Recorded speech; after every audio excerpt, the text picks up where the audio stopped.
Hello, my name is Brianna Marlowe, and I decided for the Each One Teach One project to do a website. So, as you can see, I have the info displayed in different tab markers, and all you have to do is click. So, first up is chattel slavery, and I basically gave a rundown or a summary of what the information is basically talking about. So, as you already know, chattel slavery is defined as someone who is enslaved as well as their children's children. So slavery is basically all they know. Chattel slavery is basically when an individual is dehumanized and they're treated as if they are property. This is mostly seen in the New World, aka the United States, and it went on from 1619 to 1865. Okay, so moving forward to transatlantic slavery, there were resources in Africa, but they weren't discovered until after Christopher Columbus's voyage.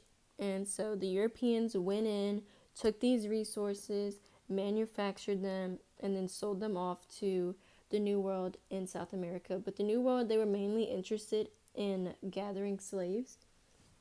And this type of slavery lasted from the 1500s to the 1800s. And the main difference between chattel slavery and just like de facto slavery is that chattel slavery, an individual is treated as if they are property and slavery is all you know.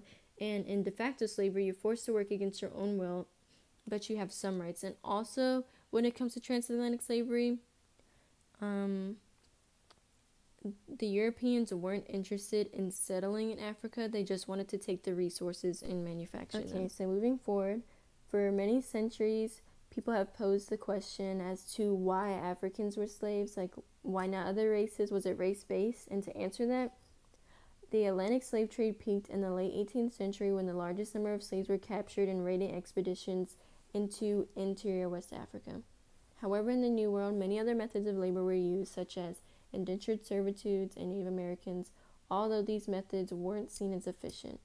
Indentured servants were white individuals who would sell their labor for a period of time.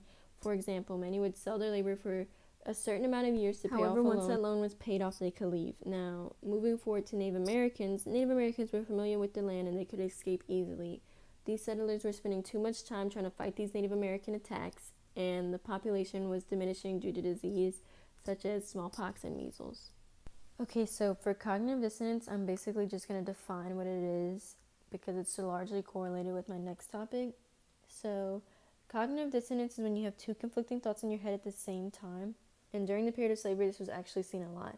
As you know, in the Declaration of Independence, we are born with individual rights and freedoms, and this is just basic human equality. However, slaves were the basis of the South's economy, so an easy way to resolve this conflict was just to not see slaves as if they were human. Okay, so lastly, we have Sarah Baartman, and I wanted to include her because she's largely associated with cognitive dissonance. So, Sarah Baartman, otherwise known as the Hottentot Venus, was an African-American woman who was kidnapped and sold to this scientist. And this scientist would frequently study on her, take measurements of her, as well as even take her to expos so other scientists could marvel at her and study her physique. And during this time period, African-Americans weren't seen as humans, so this wasn't really abnormal. And after she died, she was dissected, and up until the 80s, a piece of her head was actually used as a measurement mold in a museum. Lastly, when it came to conducting responses, I contacted my peers and have them look over my website link and enter how they felt, and here's a few of their responses.